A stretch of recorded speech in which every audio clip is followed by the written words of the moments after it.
ഒരു രാജ്യം ഒരു തെരഞ്ഞെടുപ്പ് സംബന്ധിച്ച് പഠിക്കാൻ നിയോഗിക്കപ്പെട്ട രാംനാഥ് കോവിന്ദ് സമിതി 2029 രാജ്യത്ത് ഒറ്റ തെരഞ്ഞെടുപ്പ് മതിയെന്ന് ശുപാർശ ചെയ്തു.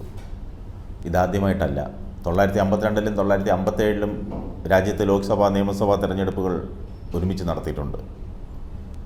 1951 ഒക്ടോബറിനും 1952 മെയ് മാസത്തിനുമിടയിൽ ലോക്സഭ, നിയമസഭ, രാജ്യസഭ, രാഷ്ട്രപതി, ഉപരാഷ്ട്രപതി തെരഞ്ഞെടുപ്പുകൾ ഒറ്റയടിക്ക് നടന്നു. ഇതുപോലെ ഒറ്റ തെരഞ്ഞെടുപ്പ് സാധ്യമാക്കുന്നതിന് 1957-ൽ 7 നിയമസഭകൾ കാലാവധി തീരും മുമ്പ് പിരിച്ചുവിടുകയും ചെയ്തിട്ടുണ്ട്. അങ്ങനെ ഒരു ചരിത്രവും രാജ്യത്തുണ്ടായിട്ടുണ്ട്. ഇത് സാധ്യമായാൽ ഒറ്റ തെരഞ്ഞെടുപ്പ് നടക്കുന്ന ലോകത്തിലെ 4ാമത്തെ രാജ്യമായി ഇന്ത്യ മാറും.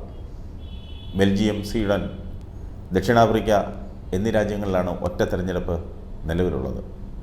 ഒറ്റ തെരഞ്ഞെടുപ്പ് എന്നാൽ ലോക്സഭയുടെയും നിയമസഭയുടെയും തദ്ദേശഭരണ സ്ഥാപനങ്ങളിലെയും തെരഞ്ഞെടുപ്പ് ഒറ്റയടിക്ക് നടത്തുക എന്നതാണ് അർത്ഥമാക്കുന്നത്.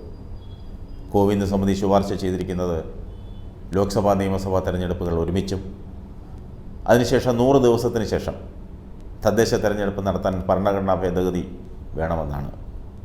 അതിന് ഭരണഘടനയിൽ 82A അനുച്ഛേദം ഉൾപ്പെടുത്തേണ്ടി വരും. ഈ ഭേദഗതിക്ക് സംസ്ഥാനങ്ങളുടെ അംഗീകാരം ആവശ്യമില്ല.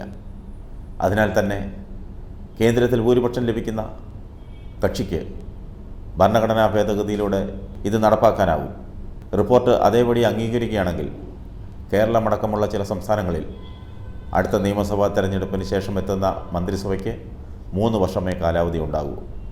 അതായത് കേരളത്തിൽ 2026-ലും 2029-ലും നിയമസഭാ തെരഞ്ഞെടുപ്പ് നടത്തേണ്ടി വരും. ഇങ്ങനെയൊരു തെരഞ്ഞെടുപ്പ് നടത്തുന്നതിൻ്റെ ഏറ്റവും പ്രധാന നേട്ടമായി കേന്ദ്രം ചൂണ്ടിക്കാട്ടുന്നത് സർക്കാർ ഖജനാവിലുണ്ടാകുന്ന അമിതഭാരം കുറയ്ക്കാനാവുമെന്നതാണ്. വെവ്വേറെയുള്ള തെരഞ്ഞെടുപ്പുകൾ സൃഷ്ടിക്കുന്ന അനിശ്ചിതത്വം, സാമ്പത്തിക ബുദ്ധിമുട്ട്, അതൊക്കെ ഇതിനെയും ബാധിക്കുന്നുണ്ട്. മാത്രമല്ല, മാതൃകാ പെരുമാറ്റച്ചട്ടം ഒരു തെരഞ്ഞെടുപ്പിൻ്റെ ഭാഗമായി ഉണ്ടാകുമ്പോൾ അത്രയും കാലയളവിലേക്ക് വികസന പ്രവർത്തനങ്ങൾ മന്ദീഭവിക്കുന്നു. ഒന്നും നടക്കില്ല.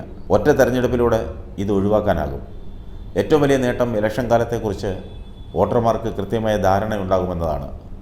2019-ൽ നടന്ന ലോക്സഭാ തെരഞ്ഞെടുപ്പിന് മാത്രം രാഷ്ട്രീയ പാർട്ടികൾ ചെലവഴിച്ച ഏകദേശ തുകയും ഇലക്ഷൻ കമ്മീഷൻ ചെലവഴിച്ച തുകയും കൂട്ടിയാൽ 60,000 കോടി രൂപ വരുമെന്നാണ് കണക്കാക്കിയിട്ടുള്ളത്.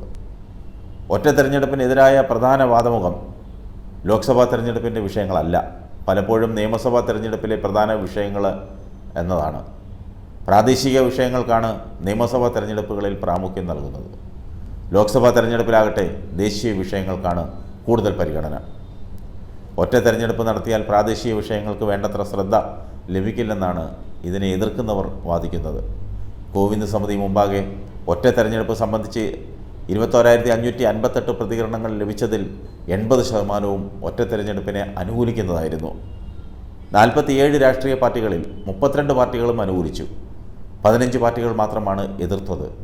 ഇതിൽ നിന്ന് ഭൂരിപക്ഷം ജനങ്ങളും ഒറ്റ തെരഞ്ഞെടുപ്പിനെ അനുകൂലിക്കുന്നുവെന്നാണ് അനുമാനിക്കേണ്ടത്. തദ്ദേശ സ്ഥാപനങ്ങളിലേക്ക് ഒന്നിച്ച് തെരഞ്ഞെടുപ്പ് നടത്താൻ സംസ്ഥാനങ്ങളുടെ അനുമതി ആവശ്യമാണ്.